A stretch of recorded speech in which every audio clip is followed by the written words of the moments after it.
Amari Ngoone Aram Mbaay di ñaax joor di ñaax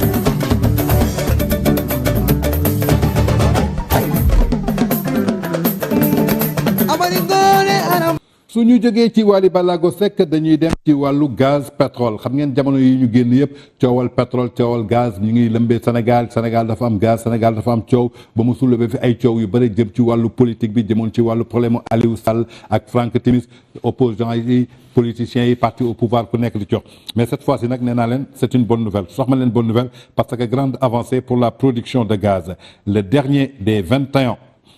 questions de GTA achevé a été mis à l'eau maanaam jàppale ni que daal 21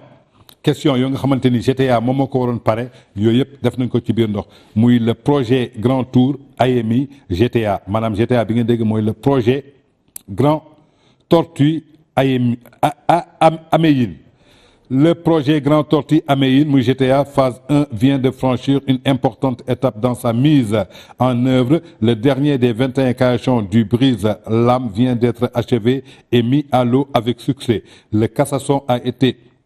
amarré au large de Dakar avec 3 autres cassations en attente d'installation jàppale ni que daal 21 cassations yooyu dugal na leen ci biir ndox maanaam gaz bi ñu doon yaakaar ni que dina ñëw Sénégal presque achevé nañu liggéey boobu donc nit mën na dundee yaakaar ci coowal gaz boobu nga xamante ni ñu ngi ko doon wax depuis boobu tey dès que les conditions météorologiques seront favorables chaque caisson sera remorqué jusqu'au site des hubs terminal situé à kilomètres de la côté de frontière maritime entre le Sénégal et la Mauritanie et installé. Ce dernier caillasson va compléter la brise-lames du long de 1,2 km qui servira de protection aux équipements et navires qui viendront s'approvisionner sur la base du terminal de liquéfaction de gaz naturel, nous informe un communiqué en date du lundi 21 mars. Pour rappel, plus de 12 hectares ont été gagnés sur la mer pour offrir suffisamment d'espace pour la construction de ces énormes structures en béton. En effet, d'un poids de 16 000 tonnes, chaque cassation mesure 55 mètres de long et 28 mètres de large et 32 mètres de hauteur. Les travaux ont mobilisé près de 2000 travailleurs sénégalais selon le communiqué. jàppale ni que daal liggéey boobu nga xamante ni projet boobu mi ngi koy liggéey jël na lu toll ci 2000 sénégalais maanaam lu toll ci ñeenti junni liggéeykatu sénégalais yoo xamante ni tey ñi ngi liggéey ci wàllu loolu moo tax ma ne c'est une bonne nouvelle. Au cours des prochains mois, BP et ses partenaires continueront un travail intensif en mer. En plus de l'installation du brise-lames en cours, les travaux sur les installations sous-marines vont démarrer, de même que les travaux de préparation pour l'accueil de l'unité flottante, des stockages et de traitement actuels en construction en Chine.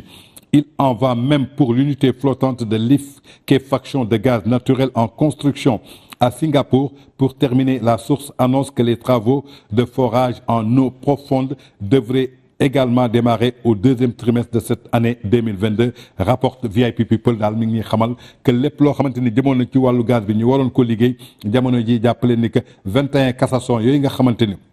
tey ñi ngi tegu ci ëpp ba nga xamante ne ëppul 10 kilomètres la nekk suñu frontière entre Mauritanie ak Mali pare na te ci biir loolu jël nañ ci lu toll ñeenti junni sénégalais yoo xamante ni ñi ngi liggéey ci biir loolu te balaa deuxième trimestre bi dañuy engagé waat beneen liggéey boo xamante ni lépp day tax gaz bi dugg ci biir ndaxte suñu xayma 12 hectares maanaam lu toll ci fukki hectares ak ñaar gagné nañ ko ci wàllu géej bi lépp pour liggéey xëcc gaz bi nga xamante ni mi ngi ci biir kon yaakaar naa ni daal espoir ak yaakaar mën na dugg ci biir Sénégal ka tey gaz day suqali réew ba ñu bëri ñoo xamante ni ñi ngi soxla gaz dinañu mujj ñëw Sénégal di leen jaay gaz tey suñu xoolee poids boobu dina toll ci 16000 tonnes maanaam 16000 tonnes yoo xamante ni dañ ko war a construire maanaam suñu xoolee caisson boo xamante ni bu nekk mi ngi mesurer 55 mètres maanaam longueur bi dina toll ci juróom fukki mètres ak juróom largeur bi toll ci 28 mètres ba pare hauteur bi maanaam kawaay bi toll ci fanweeri mètres ak ñaar kon daal nañ jàpp ni que daal jamono ji mën nañu dundee yaakaar ndaxte production gaz boobu ñu doon xalaat suñu diggante frontière ak Mali nekk ci gaz bi lu toll ci fukki hectares ak ñaar gagné nañ ko te jot nañ ci liggéey ñaar fukki caisson ak benn kenn defu ko nag lu dul société bi nga xamante ni moom la ñu tuddee GTA muy Grande Tortue AMI mooy GTA Grande Tortue Améyine moom daal jot na pare fii ci Sénégal.